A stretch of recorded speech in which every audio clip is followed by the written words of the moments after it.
All of you दोस्तों, आज हम लोग साइंस का सीरीज 1 करेंगे जो सभी एग्ज़ाम में, जैसे यूपीएससी हो गया या बीपीएससी हो गया, एनडीए हो गया, सीजीएल हो गया, ये सारे में मतलब कि जो पूछा हुआ क्वेश्चन है आज हम लोग उसके बारे में बात करेंगे और ये सीरीज जो है कंटिन्यू चलेगा यहाँ से। तो दोस्तों यहाँ पे फर्स्ट क्वेश्चन है, प्रकाश वर्ष जो है, प्रकाश वर्ष किसकी इकाई है? ऑप्शन ए समय का, ऑप्शन बी गति, ऑप्शन सी दूरी, ऑप्शन डी प्रकाश की तीव्रता या ऑप्शन ए इनमें से कोई नहीं। ये क्वेश्चन आपको बीपीएससी में पूछा हुआ क्वेश्चन है। तो देखिए यहाँ पे इसका जो आंसर होगा ये दूरी का हो जाएगा। इसका आंसर आपको दूरी का हो जाएगा, क्योंकि प्रकाश वर्ष जो है दूरी का मापा जाता है। अब क्वेश्चन आता है कि 1 लाइट ईयर इजकल टू क्या होगा? ये क्वेश्चन एग्जाम में पूछता है कि एक प्रकाश वर्ष बराबर कितना होता है। तो 1 प्रकाश ईयर इजकल टू होता है 9.461 इंटू 10⁻15 मीटर, 10⁻15 मीटर होता है। क्लियर? एंड सेकेंड क्वेश्चन करते हैं हम लोग, निम्नलिखित में से कौन सी राशि अदिश राशि है?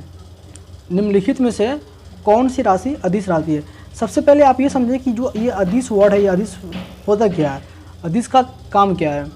देखिए अदिश राशि वो होता है जिसको एक्सप्लेन करने के लिए सिर्फ परिणाम की आवश्यकता होती है, वो हमारा अदिश राशि होता है। ठीक है, अब देखिए यहाँ पे कि अदिश राशि जो है, अदिश राशि कौन कौन होता है। तो अदिश राशि जो यहाँ पे आपको जो होगा कौन कौन सा होगा? देखिए दूरी होगा, चाल होगा, शक्ति होगा, ऊर्जा, लंबाई, क्षेत्रफल, आयतन, द्रव्यमान, घनत्व, तापमान, विद्युत धारा और दाब। तो सबसे पहले आप यहाँ पे समझिए, अब इतना सारा याद तो होगा नहीं। तो देखिए जिसके मतलब कि जो ये सेंटेंस नहीं, मतलब जिसके वर्ड में पहले व या ब जिसमें भी होगा वो हमारा सदिश राशि होगा। क्या होगा? सदिश राशि होगा। जिसमें व और ब होगा वो सदिश राशि होगा, जिसमें व और ब नहीं होगा वो हमारा अदिश राशि होगा। ठीक है, तो आप यहाँ पे देखिए क्वेश्चन नंबर दे रखा है कि निम्नलिखित में से कौन सी अदिश राशि है? आपसे अदिश राशि पूछ रहा है। तो इसमें देखिए मैंने क्या बोला, जिसमें व और ब होगा, जिसमें व और ब होगा वह सदिश राशि होगा। जिसमें व और ब होगा वो हमारा सदिश राशि होगा, सदिश राशि होगा।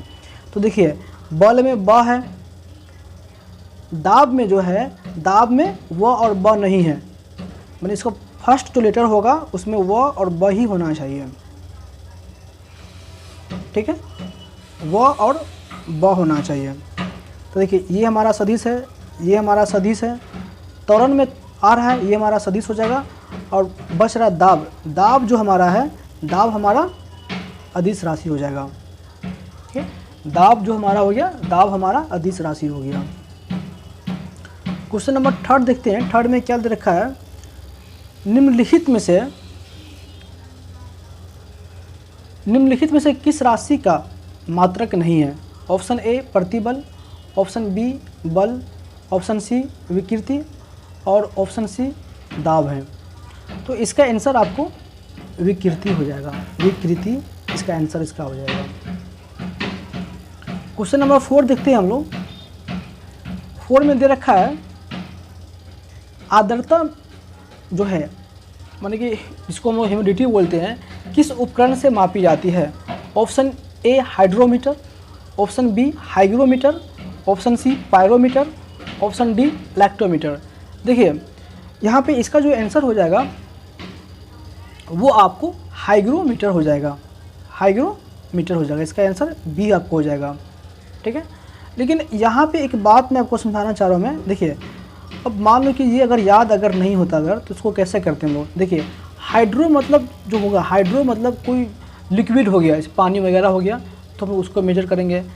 पायरो जो वर्ड आया, पायरो का मतलब ये हो गया जो हाई लेवल का जो टेम्परेचर होता है, ठीक है, जो मतलब कि 1500, ठीक है, 1500 डिग्री सेल्सियस तक का जो तापमान उससे माने इससे अधिक का जो तापमान होता है, हम लोग उसको पायरोमीटर से मेजर करते हैं। अब आया यहाँ पे आया लैक्टोमीटर। तो लैक्टोमीटर जो है ये मतलब कि दूध का मतलब कि शुद्धता को मापने के लिए क्या आता है। क्लियर? अब क्वेश्चन नंबर 5 देखते हैं। 5 में क्या दे रखा है, 5 में दे रखा है कि एक डायन CGH पद्धति में बल का मात्रक किसके बराबर होगा। ऑप्शन ए 10³ ग्राम हो गया, या 10⁻⁻10 हो गया, या 10⁵ हो गया, या 10⁻⁻5 हो गया। तो इसका जो आंसर आपको हो जाएगा वो डी, आपको इसका आंसर आपको डी हो जाएगा। इसका आंसर आपको डी हो जाएगा। क्वेश्चन नंबर 5 देखते हैं। दाब की इकाई क्या है। दाब की इकाई क्या है, आपसे पूछ रहा है कि दाब की इकाई क्या है। तो दाब की इकाई क्या होगी। ऑप्शन ए न्यूटन या वर्ग metre, option B newton metre, option C newton, option D newton metre, newton प्रति मीटर, या इनमें से कोई नहीं या एक से अधिक। तो इसका आंसर आपको हो जाएगा न्यूटन प्रति वर्ग मीटर हो जाएगा, यानी कि इसका आंसर आपको ए हो जाएगा। क्लियर। अब क्वेश्चन नंबर 7 देखते हैं। सूर्य की फोटोग्राफी के लिए किस उपकरण का प्रयोग किया जाता है। स्पेक्ट्रो हेलियोग्राफ का, बी सोनार का, ऑप्शन सी साई इलेक्ट्रॉन का, ऑप्शन डी सिस्मोग्राफ का। तो देखिए यहाँ पे सिस्मोग्राफ ये मतलब कि भूकंप वगैरह जब आता है उसके लिए मेजर के लिए क्या जाता है। ऑप्शन बी होता है वो सोनार, जो कोई सामान अगर मैंने समुद्र वगैरह में डूब जाता है तो उसको पता लगाने के लिए हम लोग सोनार का यूज़ करते हैं। और स्पेक्ट्रो हेलियोग्राफ, देखिए स्पेक्ट्रो जब कोई बात होता है स्पेक्ट्रो के में, तो ये सन से रिलेटेड होता है, तो इसका आंसर आपको ए हो जाएगा। क्लियर। अब क्वेश्चन नंबर 8 देखते हैं। 8 में क्या दे रखा है। 8 में आपको दे रखा है आपको थर्म जो है, थर्म किसका यूनिट है। ऑप्शन ए शक्ति का, ऑप्शन बी ऊष्मा का, ऑप्शन सी प्रकाश का, ऑप्शन डी दूरी का। तो थर्म जो है आपको ऊष्मा का यूनिट है। किसका यूनिट है ये, आपको ऑप्शन बी ऊष्मा का यूनिट है। क्वेश्चन नंबर 9 देखते हैं। बहुत उच्च तापमान को मापने के लिए हम किसका प्रयोग करते हैं।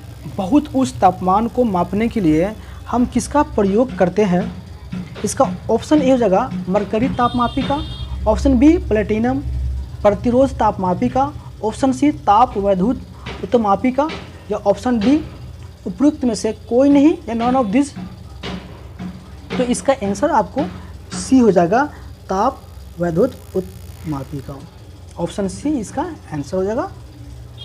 क्वेश्चन नंबर 10 देखते हैं। 10 में दे रखा है एक्स किरणों के तरंगदैर्घ्य को मापने के लिए कौन से उपकरण का प्रयोग किया जाता है। ऑप्शन ए आपको ऑप्शन दे रखा है ब्रैग स्पेक्ट्रोमापी, ऑप्शन बी दे रखा है द्रव्यमान स्पेक्ट्रोमापी, ऑप्शन सी दे रखा है GM काउंटर, और ऑप्शन डी आपको दे रखा है साई इलेक्ट्रॉन। ठीक है। तो इसका जो आंसर आपको हो जाएगा, देखिए अगर हाँ एक बात बता रहा हूँ मैं आपको, इसका आंसर ऐसे आपको ए हो जाएगा। इसका आंसर आपको ए हो जाएगा ब्रैग स्पेक्ट्रोमापी। देखिए यहाँ पे ऑप्शन ए और ऑप्शन बी को अगर आप ध्यान से देखिएगा तो इसके में भी स्पेक्ट्रोमापी है और इसके में भी स्पेक्ट्रोमापी है। तो माने कि सी और डी का यहाँ पे कोई काम नहीं है, या तो इसका आंसर ए होगा या बी। अगर मान लो कि जब तुक्का मारना है कभी एग्जाम में अगर, तो आप ये चूज करके आप कर सकते हैं, या तो इसका आंसर ए होगा या बी होगा। ठीक है। तो आपका यहाँ पे जो आपका आंसर होगा वो आपको ब्रैग स्पेक्ट्रोमापी होगा। ओके चलिए आगे बढ़ते। हाँ क्वेश्चन नंबर 11 देखता हूँ। हर्ट्ज जो है, हर्ट्ज से क्या माने कि क्या मापने की यूनिट है। हर्ट्ज से किसको मापते हैं। हर्ट्ज ऑप्शन ए तरंगों की आवृत्ति, ऑप्शन बी तरंगदैर्घ्य, ऑप्शन सी तरंगों की तीव्रता, और ऑप्शन डी तरंगों की स्पष्टता मतलब की। तो 11 का जो आपको आंसर हो जाएगा वो तरंग की आवृत्ति को मापते हैं हम लोग। इससे हम लोग तरंग की आवृत्ति को मापते हैं। इसका आंसर जो आपको हो जाएगा ए हो जाएगा। ए इसका आंसर हो जाएगा। तो देखिए अब यहाँ पे तरंग दैर्घ्य हो गया। तरंग जो दैर्घ्य है ये मतलब कि इससे एंगस्ट्रम को माने कि मेजर करने का ये हो गया। अब देखिए 1 एंगस्ट्रम होता है, इसको हम लोग इससे इंडिकेट करते हैं। तरंग दैर्घ्य को हम लोग ए से इंडिकेट करते हैं, और 1 एंगस्ट्रम इक्वल टू जो होता है 10 द पावर -10, 10 द पावर -10 होता है। क्लियर? किसका? तो तरंगदैर्घ्य के बारे में। क्वेश्चन नंबर 12 देखते हैं। ऊष्मा की इकाई निम्नलिखित में से कौन नहीं है? Option A centigrade, option B calorie, option C erg and option D joule. तो आपको इसका जो आंसर हो जाएगा वो सेंटीग्रेड आपको हो जाएगा। 1 मिनट, इसका आंसर आपको सेंटीग्रेड आपको हो जाएगा। क्लियर? क्वेश्चन नंबर 13 देखते हैं। 13 में दे रखा है एक्सरे की खोज, एक्सरे की खोज किसने की थी? एक्सरे की खोज किसने की थी? ये आपका क्वेश्चन है, एक्सरे की खोज किसने की थी? तो इसका ऑप्शन ए दे रखा है Becquerel, Roentgen, option C Marie Curie and option D वान लू। तो इसका जो आपको आंसर होगा वो आपको रोएंटजेन हो जाएगा। दोस्तों मैं आपसे एक बात कहना चाहता हूँ कि आप अपने ज़िंदगी का कुछ पर्पस बनाइए और रोज़ जब भी सुबह उठा कीजिए तो आप एक टारगेट बनाइए और उस टारगेट को पूरा करने के लिए अपना पूरा दिन उसमें लगा दीजिए। वो टारगेट छोटा ही क्यों नहीं हो, चाहे आज मुझे इस टॉपिक को पढ़ना है तो पढ़ना है, चाहे वो टाइम जितना लग जाए, मुझे पढ़ना है तो पढ़ना है। चलिए नेक्स्ट देखते हैं। क्वेश्चन नंबर 14 दे रखा है प्रकाश वर्ष क्या होता है? प्रकाश वर्ष क्या है? प्रकाश वर्ष से हम लोग क्या मेजर करते हैं हम लोग? तो ऑप्शन ए आपको है यह वह वर्ष जिसमें सूर्य का प्रकाश का अधिकतम रहा हो, ऑप्शन बी वह वर्ष जिसमें कार्यभार हल्का रहा हो, ऑप्शन सी प्रकाश द्वारा एक वर्ष में चली गई दूरी, ऑप्शन डी सूर्य तथा पृथ्वी के बीच की औसत दूरी। तो इसका जो आंसर आपको होगा प्रकाश, देखिए प्रकाश जो इसका जो आंसर आपको हो गया प्रकाश द्वारा 1 मिनट, इसका जो आपको आंसर हुआ प्रकाश द्वारा एक वर्ष में तय की गई दूरी, माने कि इसका जो आंसर हो गया सी हो गया। एक बार और बोलते हैं प्रकाश वर्ष क्या होता है? प्रकाश वर्ष से किसको मेजर किया जाता है? देखिए प्रकाश वर्ष जो नहीं लाइट ईयर, प्रकाश द्वारा एक वर्ष में चली गई दूरी को हम लोग लाइट ईयर से मेजर करते हैं। यहाँ पे क्वेश्चन आता है कि लाइट ईयर जो है, लाइट ईयर एग्जाम्पल आपसे क्वेश्चन यहाँ में पूछ दिया कि 1 प्रकाश 1 लाइट ईयर लिखता हूँ मैं, 1 लाइट ईयर इक्वल टू कितना होता है?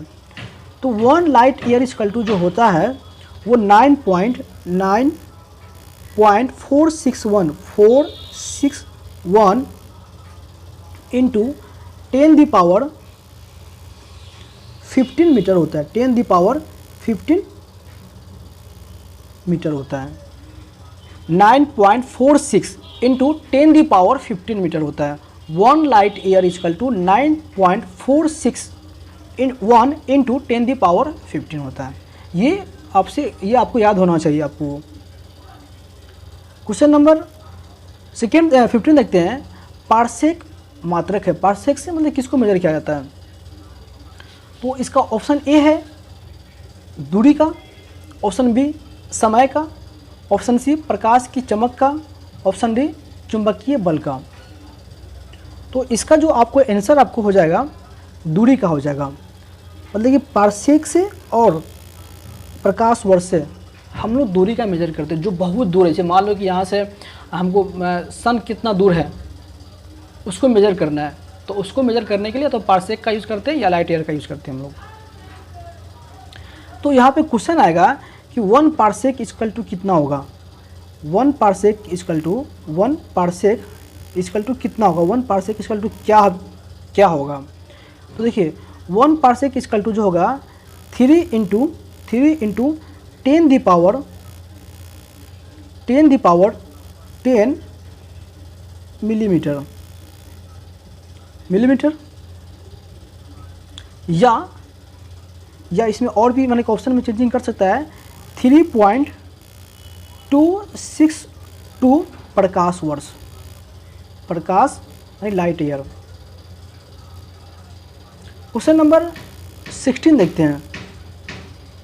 16 में दे रखा है रक्त दाब मापने के लिए किस यंत्र का यूज किया जाता है या किस यंत्र से मापते हैं, ये आपसे पूछ रहा है।